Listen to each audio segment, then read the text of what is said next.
What's cracking, guys? Omar Isaf here, back with another video. This video talking about fat loss and cardio. Let's face it, it's summer, almost. Everybody wants to get shredded, myself included, so this is a very important question. Do you really have to do cardio in order to get lean? And the answer is, it depends. It depends on a few factors I'm going to outline. My overall answer is that I do think it's beneficial for most individuals to do cardiovascular exercise when they are trying to lean out. The first part I want to talk about, nutrient partitioning, is essentially when you consume calories, where do they go? Do they go towards, accumulating fat, or do they go towards building muscle? When you're trying to lose weight, your body has to determine what the food is ingesting. Am I going to keep the muscle, or am I going to, and lose some fat, or am I going to lose the muscle because muscle, let's face it, is metabolically, it's costly, and I'm going to keep the fat instead. So you'll notice lean individuals, or those that have a high or effective nutrient partitioning, their P ratio, what they're able to do, they'll eat food when they're in a deficit, and they'll just lose fat. They won't lose any muscle. If that's you out there, fuck you. That's not the rest of us. So some individuals are like that. They can afford to eat, food, not really do cardio, and they just get leaner. They lose fat and they keep their muscle. For the rest of us out there, however, it's not that simple, right? We got to do a lot of good strength training. We got to train really hard. We got to focus on trying to maintain our strength in order to maintain our muscle mass. Now, here's the quick question right here when it comes to the P ratio. It might be true that certain forms of cardiovascular exercise can give us a more favorable nutrient partitioning. If I was to make you eat 2,500 calories, right? And you did no cardio, or you got to eat 3,000 calories and then you burned every day 500 calories worth of cardio. What would you feel better doing? The 3,000 calories, because all other things being equal, you're consuming more food.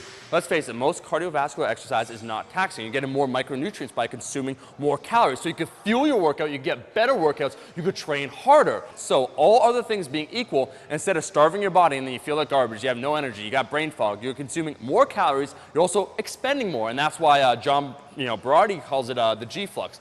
The other point I want to talk about, though, it does seem anecdotally and kind of from an observational standpoint that some individuals, myself included, I know a lot of people like this, that again, all other things being equal, if you're expending the same amount of calories, doing cardio or not doing cardio, those that do a little bit of cardio, so some high intensity interval training, some low intensity steady state cardio, they will tend to lose weight faster. And that is myself. So you'll see some guys get shredded on Instagram. Maybe they're not natural as well, but they don't really do that much cardio. For the rest of us, it is beneficial because it allows us to consume more calories, which will fuel our workouts, and it might potentially positively affect our P ratio.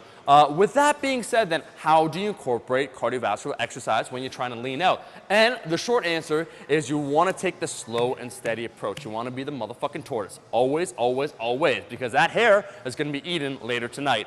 And here's what I mean. When you first start losing weight, you want to do the bare minimum necessary in order to lose that weight. So don't really do any cardio. For my clients, what I like to advocate is walking a lot, NEPA, non-exercise physical activity. So go out, nice sunset, take your girlfriend out there, walk on the beach, get your 8,000 steps every single day. So first, let's call it a 16-week program. First 4 weeks, just NEPA, get 10,000 steps every single day.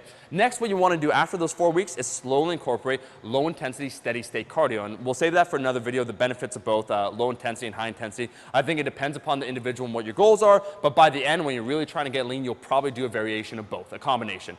After the first 4 weeks, so from weeks 4 to 8, what you're going to do then is incorporate 1 to 2 times a week, maybe some low intensity, steady state cardio. So anywhere between 20 and 30 minutes, keep your heart rate relatively low, so around 130 beats, maybe a low incline treadmill walk, maybe a bike, maybe the elliptical, whatever you want to do. So do 1 to 2, maybe 3 times a week, 20 to 30 minutes. After that, when you're in your final 8 weeks, you can start incorporating high intensity interval training. From there, what that is you're going to go really, really hard for like 15 or 30 seconds, and then you're going to relax for about 60 to 90 seconds, so go lighter. So you push, push, push on the elliptical for 15 to 30 seconds, or you sprint or whatnot, and then you'll jog slowly for 60 to 90 seconds. Just an effective way to burn a bunch of calories. You do that maybe for 10 to 15, maybe 20 minutes. You do that 1 to 2 times a week. So you got your low intensity steady state, then you incorporate your high intensity interval training. That's weeks 8 to 12. And then finally, for the final weeks, the final countdown, weeks 12 to 16, you throw everything in there. You're going to do 3 times a week,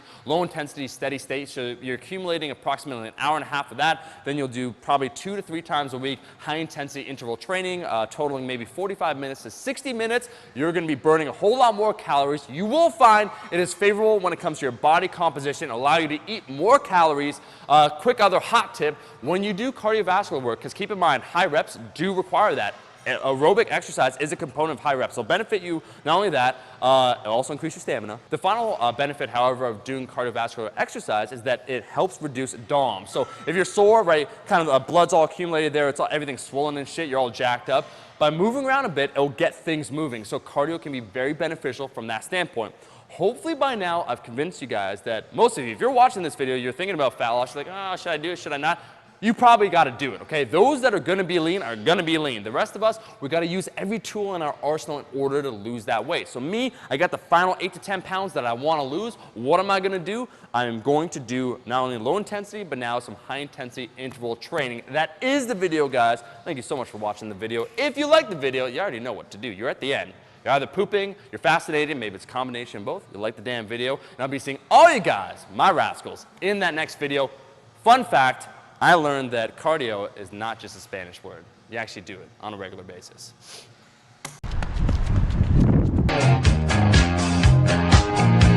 It's time for us